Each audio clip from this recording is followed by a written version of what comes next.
Good morning, everyone. My name is Kayla Marino, and I'm with the Virginia SBDC Network.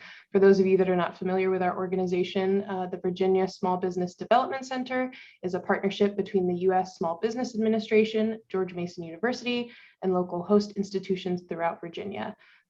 With 27 locations across the Commonwealth, we provide training and technical assistance to small businesses in their local communities. Our one-on-one consulting services are available at no charge as well. Today's webinar, Launching a Craft Beverage Business, Key Considerations for New and Planned Production Companies, is presented by the Virginia SBDC Network. Be sure to check out our next webinars on our website as well. We are recording today's session and it will be posted on our website, virginiasbdc.org. Due to the large number of participants, everyone's microphone is muted, but if you have questions during the presentation, you can type those into the Q&A box. We've also enabled the live transcript function, which you can show or hide via your meeting controls. And now it's my pleasure to introduce our presenters for today's session, Chris Van Orden and Janine Aquino. Awesome. Well, thank you so much, Kayla. Good morning, everyone, and thank you for joining us for this conversation about key considerations to take into account when launching a craft beverage production business. As Kayla mentioned, my name is Chris Van Orden, and I'm the manager of the Craft Beverage Assistance Program at the Virginia SBDC at George Mason University. The CBA program is designed to provide industry-specific technical assistance to Virginia's craft beverage sector. So today's program will be a free-flowing conversation about the issues facing early-stage production businesses. You can enter any questions that you have in the Q&A function, and we'll do our best to answer all of them either during or after the webinar. So I'm very excited today to introduce Janine Aquino, president of Aquino Baron Consulting. With over 30 years of experience in the craft beverage industry, Janine has deep firsthand experience that she's very graciously offered to share with everyone today. So I'll be asking Janine to share some thoughts on how Virginia breweries, wineries, distilleries, and cideries can set themselves up for success. Welcome, Janine. Thank you. Awesome. Well, let's get things underway here. So first, let's start off talking about pre-launch businesses. What kinds of questions should an entrepreneur be able to answer before deciding to launch an alcohol production business? I think the very first thing you have to kind of consider is how much do you know about the business that you want to start? How much experience do you have in the winery, cidery, distillery, or brewery business? Do you have any idea the costs that are associated with owning such, whether you're going to own land and grow fruit, or you're going to source fruit? A lot of research needs to be done before you just go ahead and get involved in this type of business. There's a lot of legality, there's a lot of compliance, and there's a lot of different businesses in one. You're dealing with retail and production, and you're a producer. So it's a little bit more involved than just say a mom and pop, shop. Are you going to do this by yourself? Are you going to do this with investors?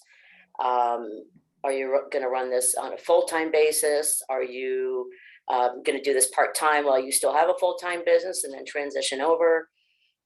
Where is the business going to be located? Are you looking to have this near your home, another county? So there's a lot of questions that need to be asked first before you kind of dive in. Yeah, it's a very complicated industry to be in. I think the one thing that everybody who's worked in this industry knows is it is complicated, and none of this is easy, but it is often an area that people are very passionate about. And it's just a lot to know. So speaking about the kind of variety that just is inherent to this industry, there are a lot of forms that an alcohol production business can take. But can you kind of walk us through a rough order of operations for opening a production facility, knowing that there's always going to be variations depending on the specifics? Yeah, absolutely. So one of the first things is kind of identifying if you're going to be a single operator or you're going to do it as a partnership. And I advocate for always having an accountant and an attorney.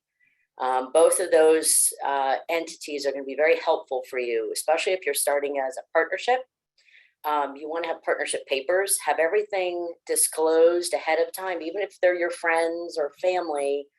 It's always good to disclose who's doing what And so forming an LLC versus a corporation, an S Corp versus a C Corp, all of those questions should be identified and answered. And I think a good accountant or bookkeeper or somebody can help you, guide you through that process.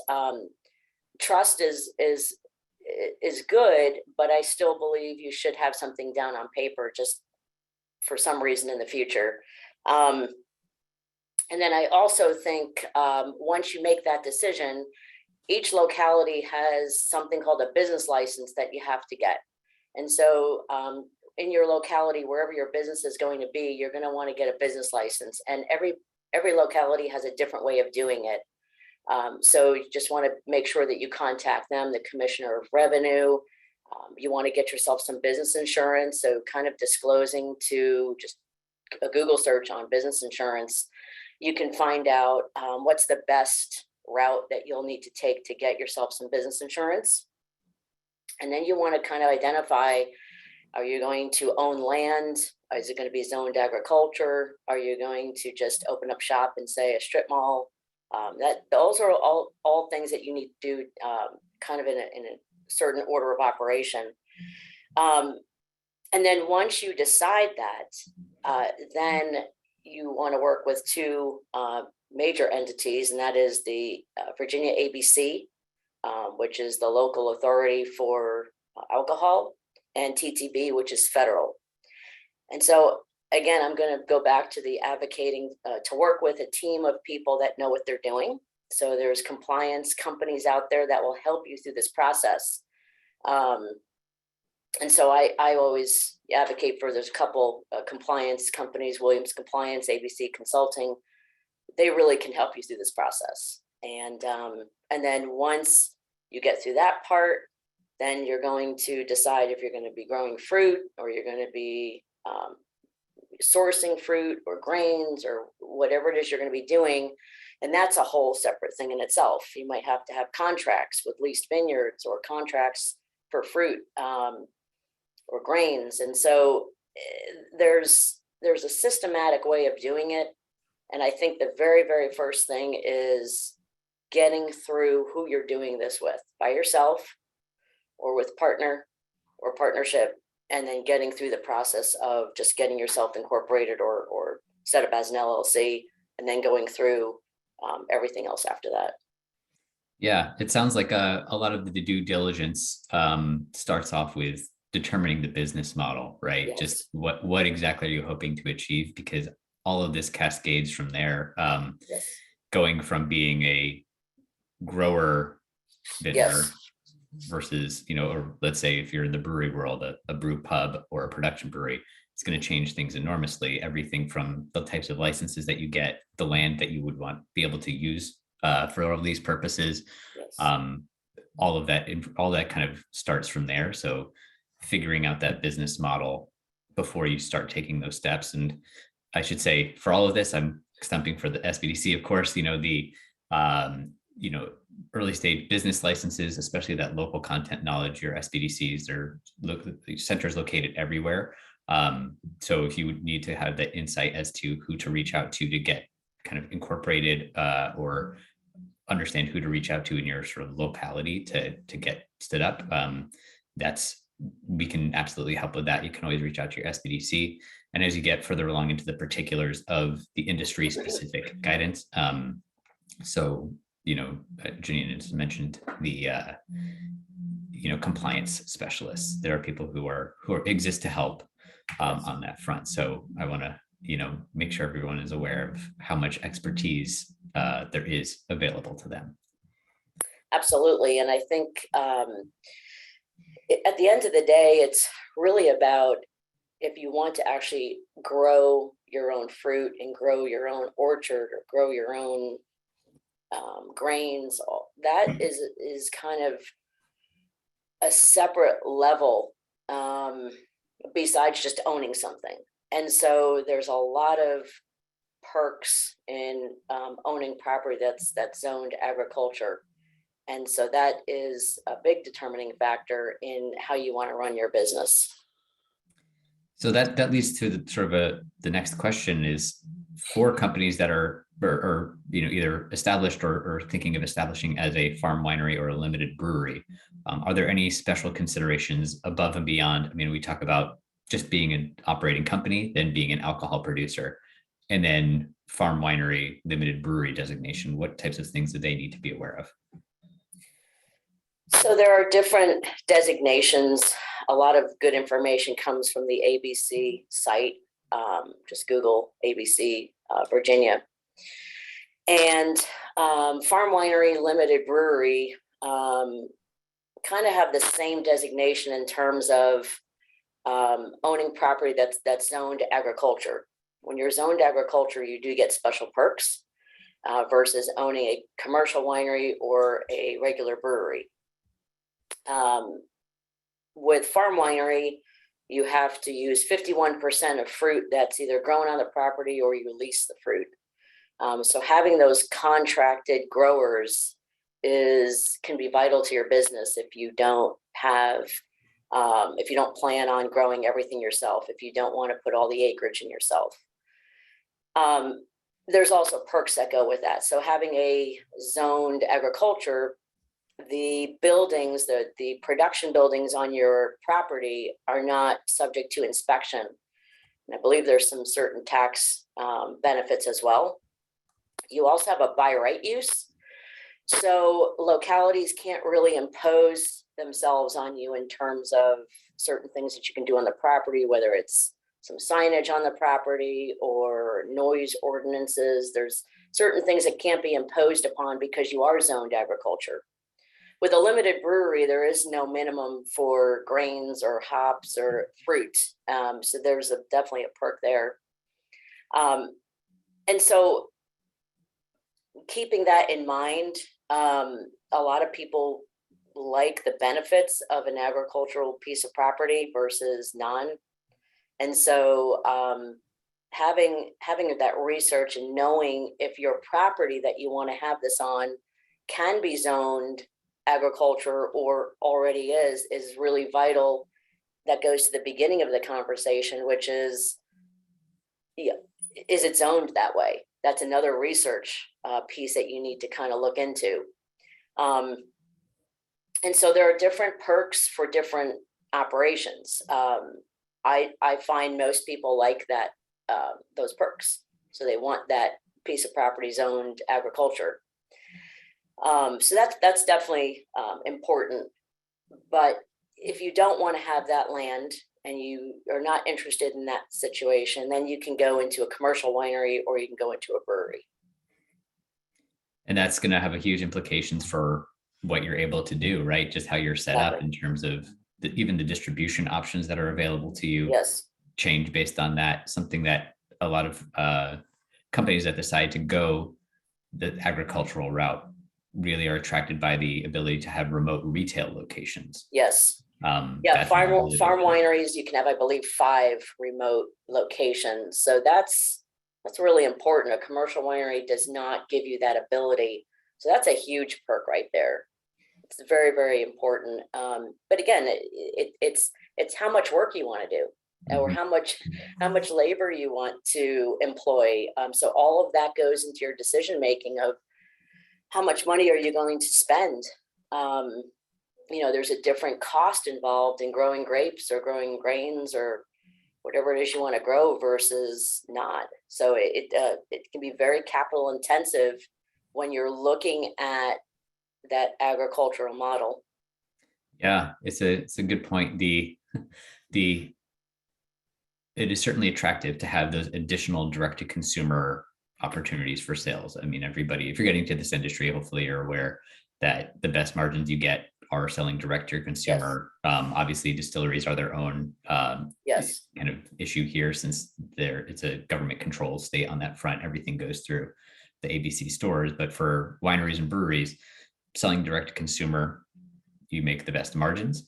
Having more opportunities, more locations to sell direct to consumer means more ways to capture high margin sales. However, it really needs to be a map onto your business plan, and your ambitions have to match your resources. Janine mentioned it a minute ago, and I think it was a really good point, saying that how much do you really want to bite off here? It's okay if the answer is we don't have the capital, the time, the people to operate a growing operation, harvest, production, and in multiple locations. That's a lot more people, a lot more capital than just being a production facility in a more centralized location, contracting fruit if you're a winery or a cidery, or just buying grain and doing direct to consumer sales as a brew pub, or a sort of heavy own premise brewery. Absolutely. And getting to that distillery model, because we're a controlled state, essentially what happens is you have to go through the regulations again with both ABC and TTB, and making sure that your production facility and everything has kind of passed where it needs to be. And then that model's a lot different. That is where you make your product and then you sell it to the state. And then you essentially buy it back from the state in these ABC stores. And you can have an ABC branded store on your property.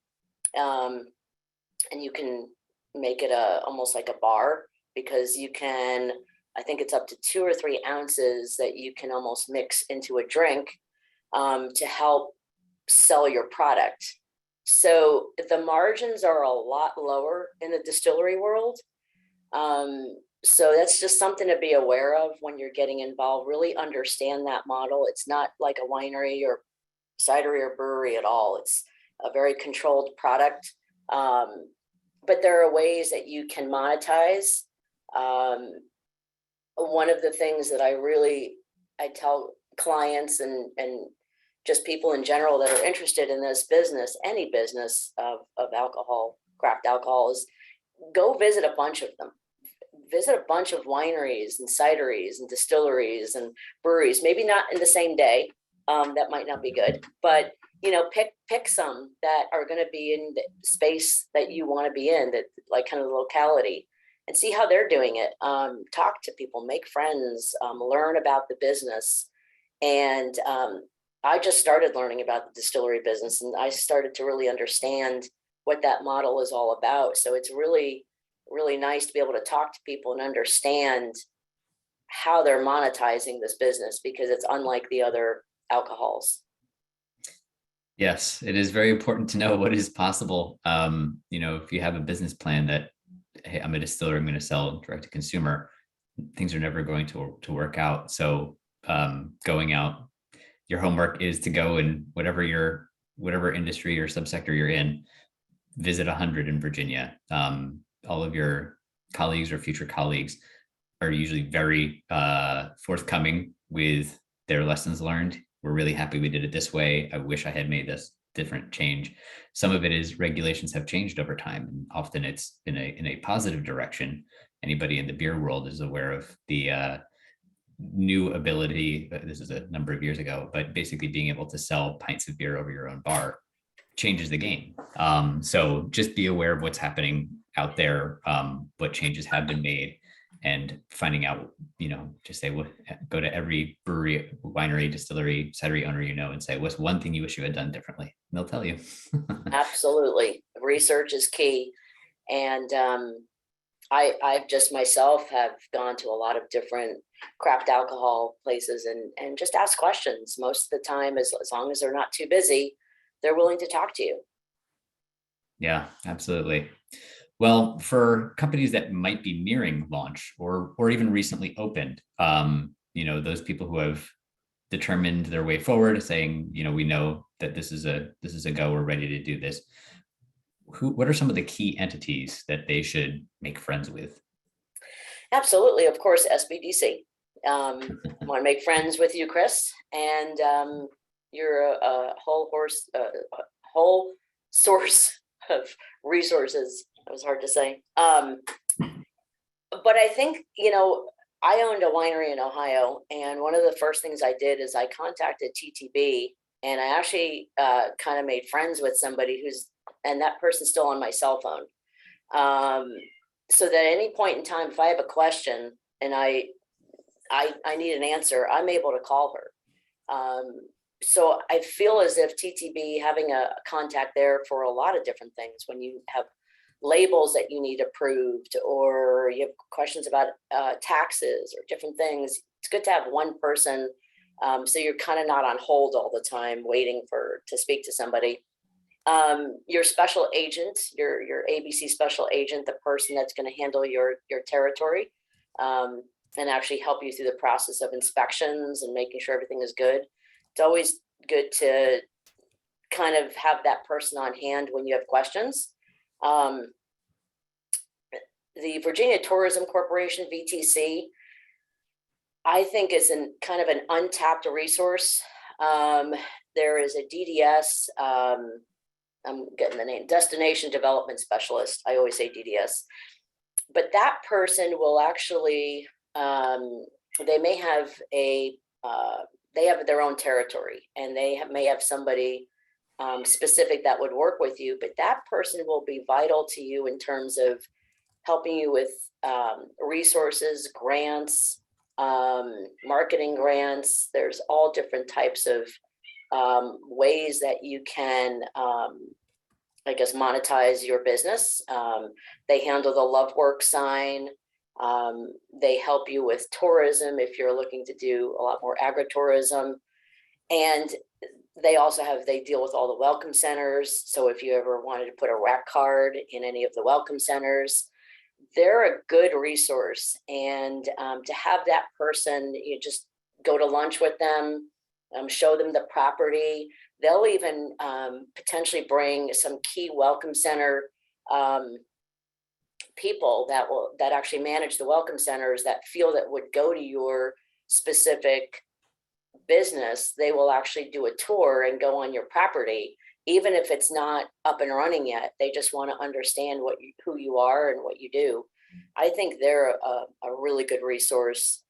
If you are seeking funding, having a good banking relationship, having somebody that you can talk to when you need working capital, or if you're going to be buying a building, and that instead of using private investors, if you're going the banking route, having that banking person in your back pocket who understands you and your business, I think is vital. I think that's somebody that will help you. They've helped me before. So I feel like if you just, again, go out for a cup of coffee, talk to them every so often, the more they understand your business and how it's growing, the more that they feel that they're part of your business and will help you. And then neighboring businesses, kind of going back to, if your business is going to be located in almost like a trail with other craft alcohol businesses, it's good to talk to them. A lot of times they're excited to have another winery or cidery or brewery or distillery right next to them, because it creates a tourism hub. It helps them customers and guests can go from one place to another. So they're for the most part, they're pretty happy about it. And then whichever alcohol business you're in, whether it's winery, there's the Virginia Wineries Association, there's the Cideries Association, there's the Virginia Vineyards Association, all of the alcohol, and then the Brewers Association. They all have good, I completely say you should join them. They provide so much information, whether it's legislative, or they have webinars like this on their site. They have meetings that you can attend through Zoom, or sometimes in person if they're conferences. Those are people that I think that would be very beneficial. And then lastly, I think that if you are contracting fruit or grains or anything that you're contracting, keeping those people in your back pocket too, because they're the ones that are kind of going to determine how your product is going to taste. So it's important to stay with them, and they're part of your business. And so I think it's vital to make sure that you stay in touch with them, even if they're off site, making sure that you stop in every so often, see them, talk to them, So all of those, and I know that there's more than that, but those are a good start for people that you can talk to when you have issues or questions or concerns. It really is a business of relationships. I mean, I think every industry is largely about relationships, but craft alcohol production is so intersectional. You know, everybody, a lot of people get into the industry because they love a particular product, and then they realize how many different areas that alcohol touches. So everything from, I like your point about banks, that having that relationship early, even if you don't start out opening your business through the use of loans, having a relationship with a banker so that if things go well and you want that working capital for expansion, you're not starting cold with that person. We have another edition of this webinar series that we spoke with a banker specializing with the craft beverage industry. So you can view that on our the Virginia SBDC website, or the Craft Beverage Assistance Program page, to go back and just hear about what bankers want to hear. Just having those relationships is really important. The tourism angle is something that people forget often. They think about doing their own marketing, not realizing that there are often groups that exist specifically to help regional tourism. So there are state level, Virginia Tourism Corporation, Virginia Department of Agriculture has a pretty strong Agriculture and Consumer Services, VDACS, has some really great marketing arms. And then there's regional specialists, including and local economic development organizations that are really focused on promoting a region. So I think that's a really strong area to look, as well as the guilds and the trade groups, both at the state and federal level. There's so many people out there, including the two of us here, who exist to help people in this industry get stood up. There's no reason not to use them. They're often just waiting to hear from you. So I think that's really important. And one that I would add, and this is an area that sometimes people think about this too late. Think about your utilities. Once you figure out your site control, once you've determined where you want to be. In urban settings, do you have enough electrical grid? Are you going to be taking over a city block because it's so intensive for your brewery? If you're on a agricultural land, what's your wastewater treatment? Yeah. Those types of things. How big is your well, your sewer, when you're just producing, it's one thing. When you open up a tap room or a tasting room and you need water source, and that is another step, is you do need to get your water tested. So there are testing facilities to test your water. That's all part of it as well. And make sure that it can handle it. With the distillery, it's absolutely vital to have water, and make sure that you have the right water source. So yeah, absolutely. That's another kind of a layer. And I always suggest to people to almost start a checklist, write it all down, even if it doesn't make 100% sense right away. Start writing things down, and then whether you use an Excel spreadsheet or Google, start putting a list together of the contact names, the phone numbers, the website. Have all of that available to you so that you can just pop it up, open, and if you need to contact somebody, or even just the fact that we mentioned water today, you may want to write that down so that in the future you can go back to that. So there's so many different things, and it might seem a little overwhelming, but the more you can keep yourself organized and in some fashion, whether it's writing it down or putting it on some kind of a spreadsheet, I think that would be very helpful, especially launching a business like this. It's a lot to keep track of. There are some really great resources from those trade groups that you mentioned. I know the Brewers Association has a membership class for breweries and planning, and they have guides on here are the 50 issues you need to be aware of. Yes. They may not be able to say in the state of Virginia, here's who would, in this county, this is your water source, but they would mention those types of things. And then there are experts such as Janine who can say, all right, well, let's talk about implementation now.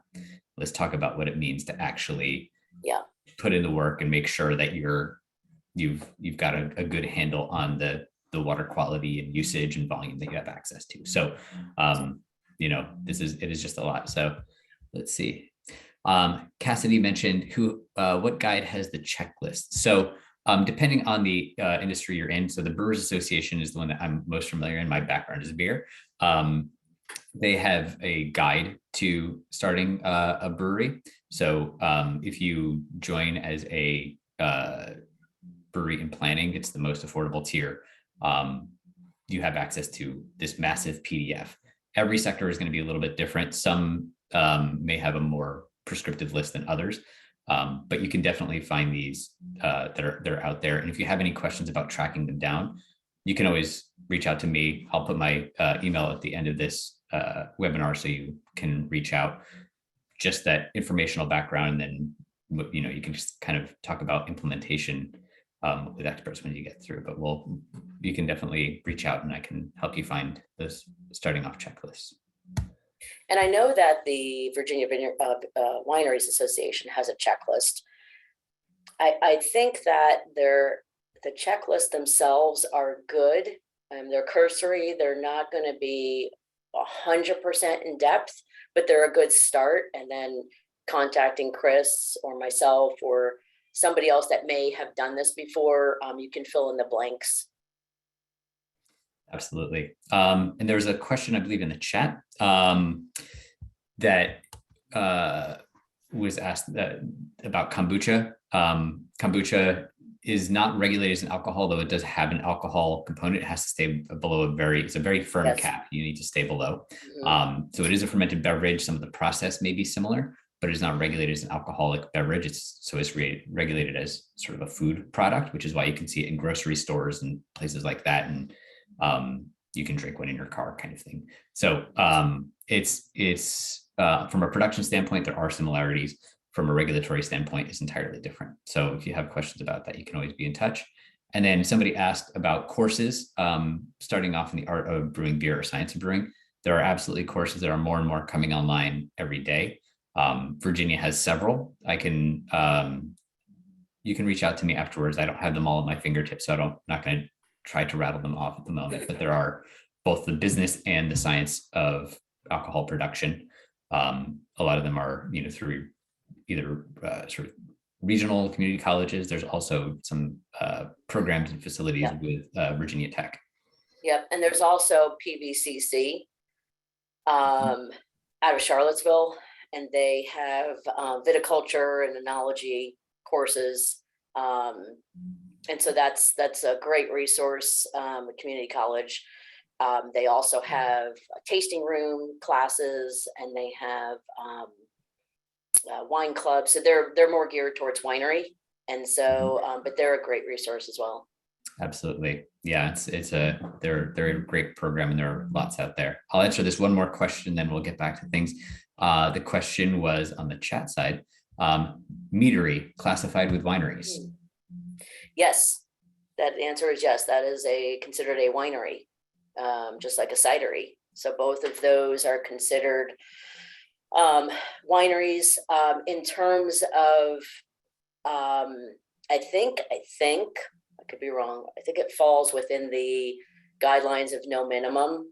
That you have to produce the honey on site, but I'm not 100% sure on that. But it does fall within the winery spectrum. Yes, and there are all kinds of rules about these kind of category, difficult to categorize products. They are sometimes there are sometimes rules about alcohol caps above which the tax category gets done. Yes. There's different regulations for the production side and the sales side. It's very complicated, but you can always reach out on that front. I will get us back to the program, and I will answer some of these additional questions as we go through.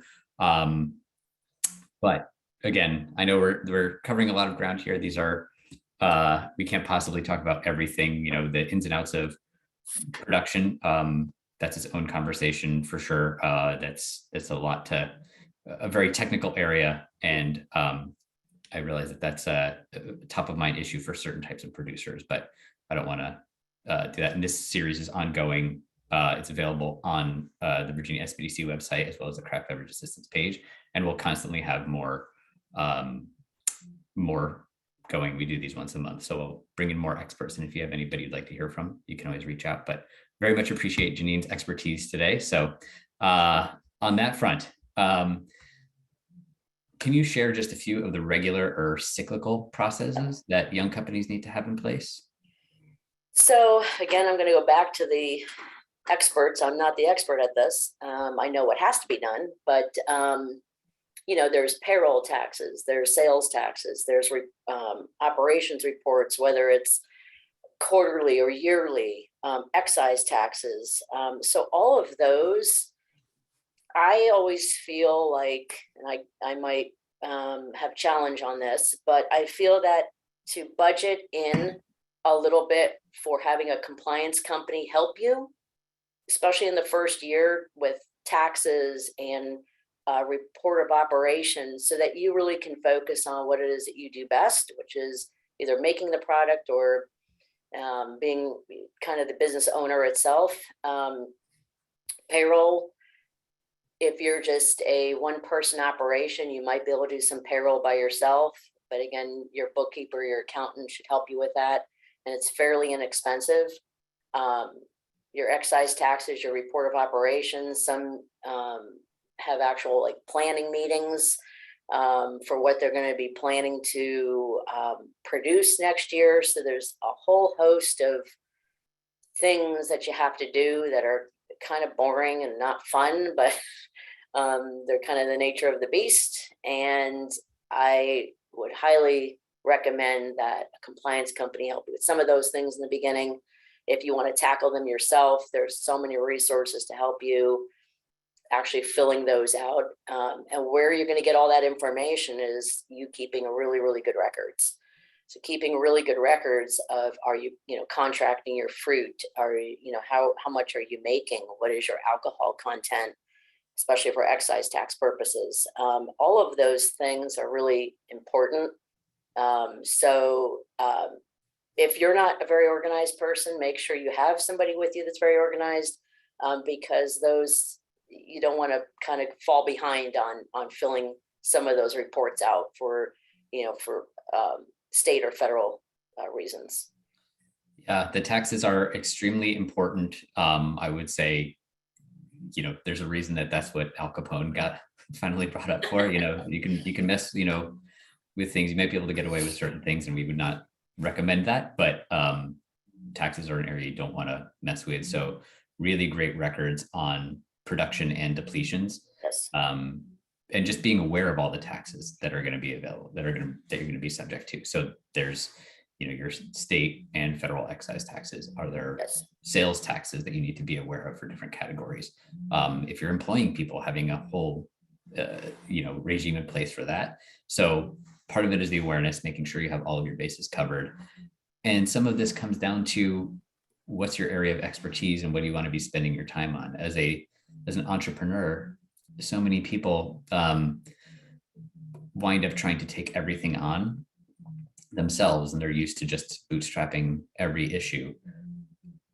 For a company above a certain size, there's only so many hours in the day for the kind of leader, and not valuing your own time, saying it may take you half a day to manage this particular report of operations, whatever the case may be. Yes. Just doing this one admin task. It may be worth bringing in an expert for some of those things, but just making sure you have a plan in place, whatever it is, and it can change over time.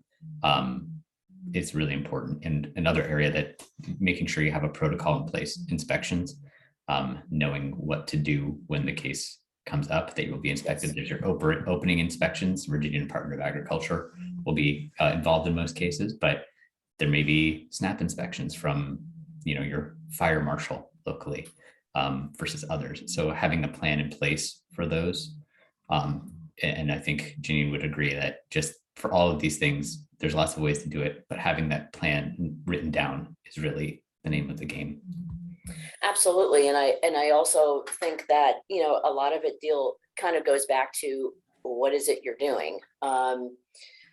If you're opening up a restaurant that's going to be attached to your brew pub or your tasting room, that's going to have a different set of inspections and reporting than if you're zoned ag and you're just going to sell blocks of cheese and prepackaged foods. You may not need the same level of reporting. However, you will have an inspection, and VDAX is going to be your friend with that process. So it really does go back to looking at what it is you want to do, and then from there, contacting certain people like myself or Chris or ABC or anybody, and they'll tell you who you need to deal with next. And so it's really important to just kind of get that plan in place first. An ounce of prevention is worth a pound of cure, I think they say. Heading off all of these issues before they become problems for you. Yes. And sometimes that's saying investing some additional resources to have these plans in place. Sometimes slowing down. Things can happen very quickly when you're in the process of opening. And if you don't have everything in place to be ready for that inspection, if you don't have your 3-vessel sink in place for your hand washing, that can just say, hey, come next week, we need to get the sink installed, as opposed to trying to get away with it. And all of a sudden you're dinged on your inspection, and it's going to slow you down 3 months. That's right. It. So doing things the right way the first time and investing to make sure that you're in a position to succeed is really what it's all about. I know that we're talking in sort of big kind of 1,000-foot view terms, because there are so many ways that this shakes out for an individual company. We're talking about all kinds of producers. Virginia's a very big state we're very lucky to have so many hundreds of breweries and wineries, dozens and dozens of distilleries, cideries, and all that. So, and then your meaderies and everybody else, which is wonderful. There's so many versions of what you can do here in Virginia. It's a wonderful place to be. But it's hard to say these are the steps. That's right. So complex. Right. And Chris, you're right, because I always say that if you're going to make alcohol and you're going to do craft alcohol, that business is different because you're producing. It has that's a whole different, I guess, business in itself. So you're not just one business where you're just a place that sells gift items. You're producing something. So that is where you start getting into a different level of reporting and a different level of taxation and different things like that. So it's complex. It's not just, I'm going to make some wine, I'm going to open up a little tasting room and be done. It's before you get to that point, it's all the things you have to do to make sure that that's okay. And it can still be on a small scale, but all the reporting and all the taxes and everything are exactly the same, no matter if it's a tiny little place or, a huge 500-acre parcel. Yeah. And another area that came up in the chat that we won't really touch on today, because it's not the vast majority of Virginia producers don't export, but that is something that is an option. And the Virginia SBDC in particular is here to help companies think about international opportunities. There's additional filing requirements, TTB 5120 forms for that, untaxed paid products, those types of things.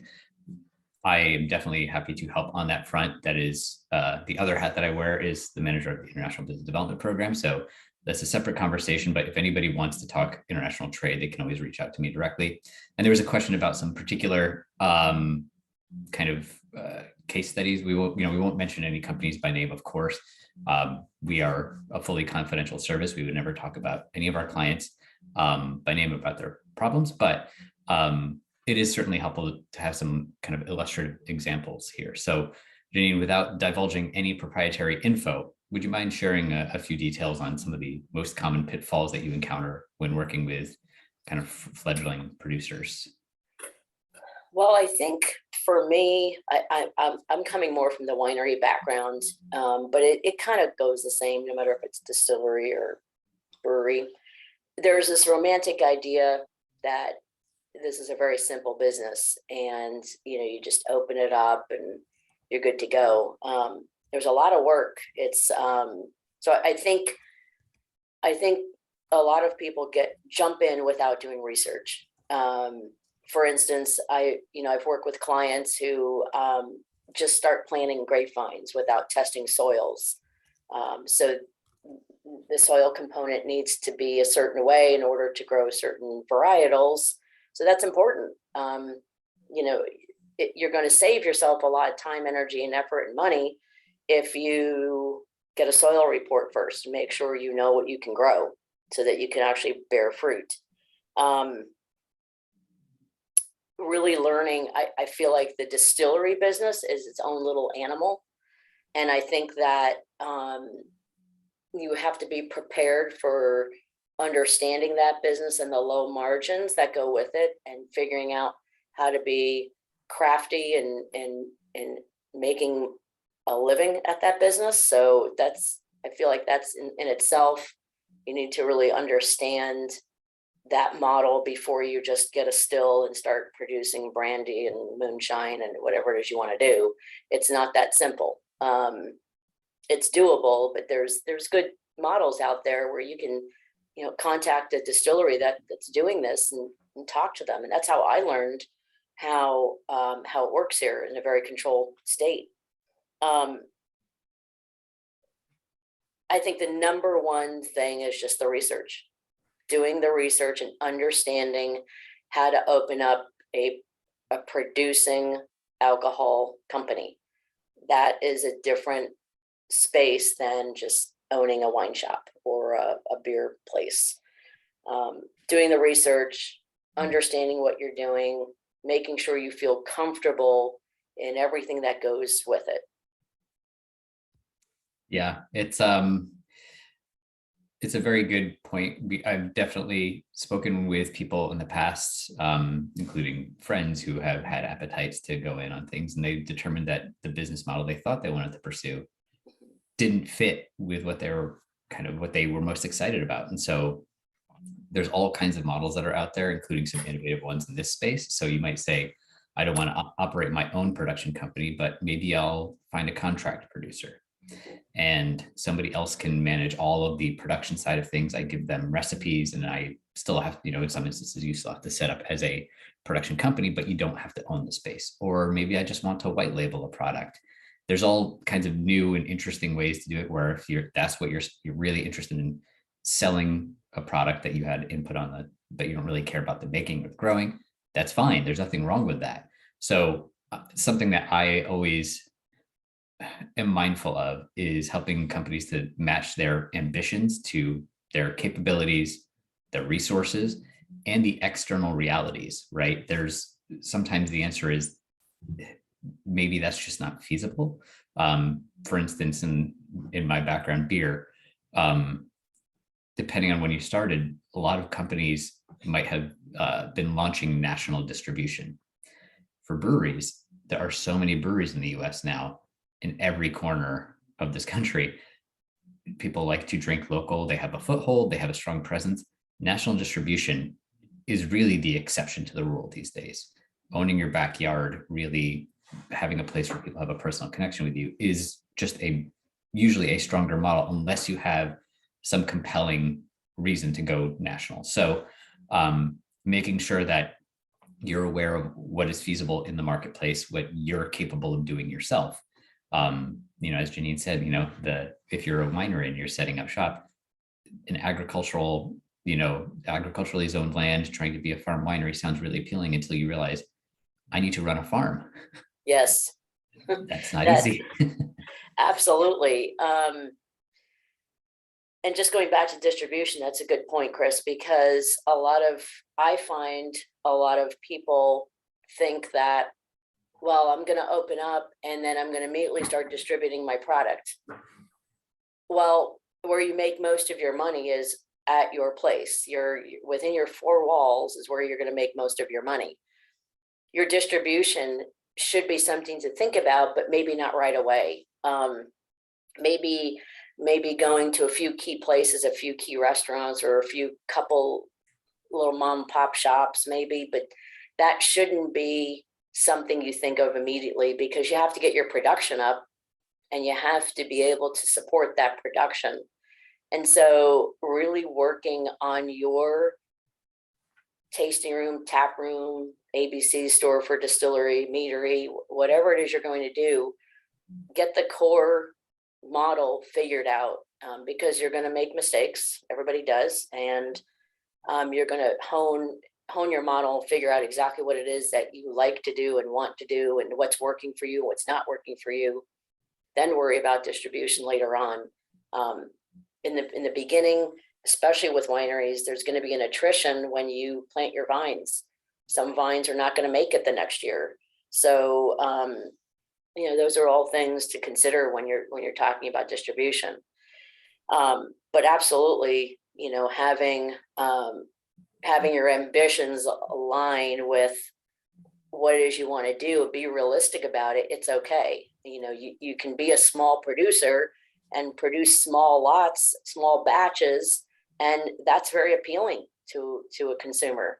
It doesn't have to be this big, massive thing starting out right away. You can say, I've made, how many kegs of beer, or how many cases of wine, or whatever it is. And when it's gone, becomes almost like a thing for consumers. So start out what you're comfortable with, that you feel that you can manage, or have a manager that that can do it for you, that's really understands the business, and then take kind of building block steps is what I typically call it.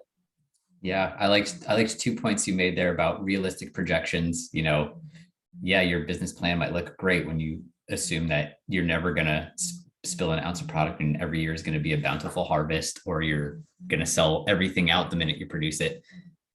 It's tough. It's tough to do. And then being fair to yourself about your business trajectory, knowing that you're not going to be operating at full capacity year one. You may not even be profitable at year one. That's okay. That waiting to go into distribution until you have some leverage and you have some track record is not a bad thing. You don't have to be statewide in year one. It's okay. So being realistic with what you're capable of, and then setting a plan that you can adapt over time is really what it's about. So, be kind to yourself. You're going to be working very hard.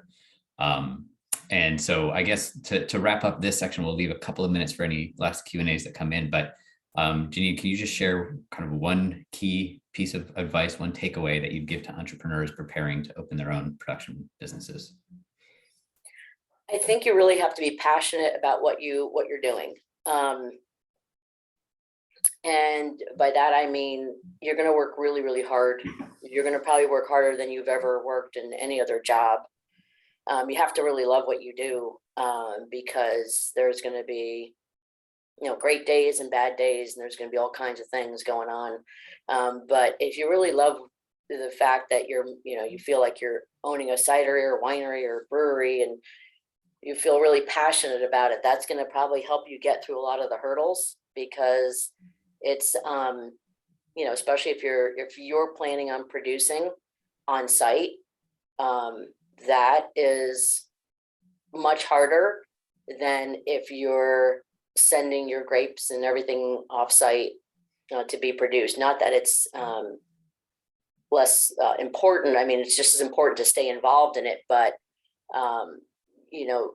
not having that element makes it a little bit easier for you.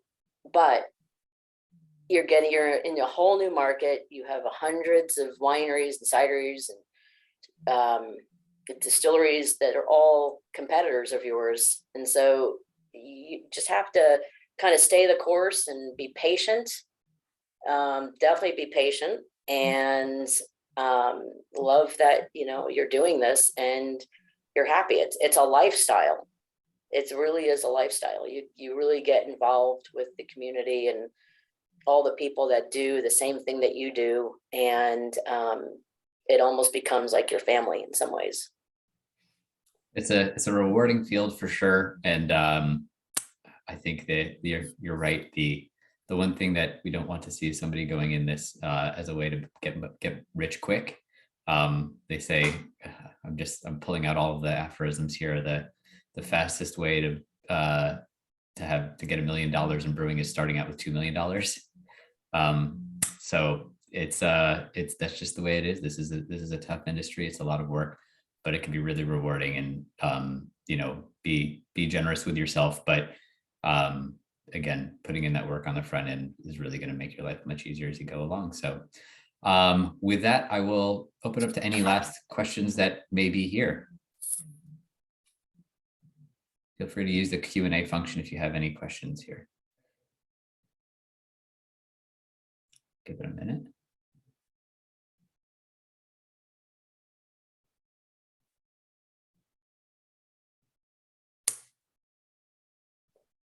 Well, in the meantime, I'm going to put in the chat both my email and Janine's. So if you have any questions, you're always welcome to reach out. I'm always here as a resource, any types of things, and a lot of it is just making people aware. People like Janine who are out there if you need assistance. But this first one is my address, and then if you have any particular questions on the issues that Janine was here. And I see that there was a question, will there be a recording available? Yes, it'll be on the Virginia SBDC website. So thank you all so much. Unless there are any other questions, I'm going to thank Janine Aquino. Thank you so much for your time and expertise. It was really wonderful to hear about your experience helping small businesses get off on the right foot. Thanks, Chris. I appreciate it. I hope that helped, and happy to answer any more questions, when we're done with this session. And good luck with everyone who's trying to start this business. And it's a great business. It's fun. Just a lot of work. It's a lot of work, but we're still in it, right? That's right. Awesome. Thank you so much. Absolutely. Thank you both. Just to wrap things up, you will all be receiving an email with a link to the recording. And if you'd like to sign up for upcoming webinars or access our previously recorded ones, please visit virginiasbdc.org/training. You can also access our website for the COVID Business Recovery Center, which we developed to help owners not only continue business operations, but to thrive and recover. Those resources are designed to be used in collaboration with your local SBDC advisors. You can sign up for a free and confidential session by emailing help@virginiasbdc.org or via our website. Thank you all for attending, and we hope to see you at our next session. Thanks. Thank you so much, everybody.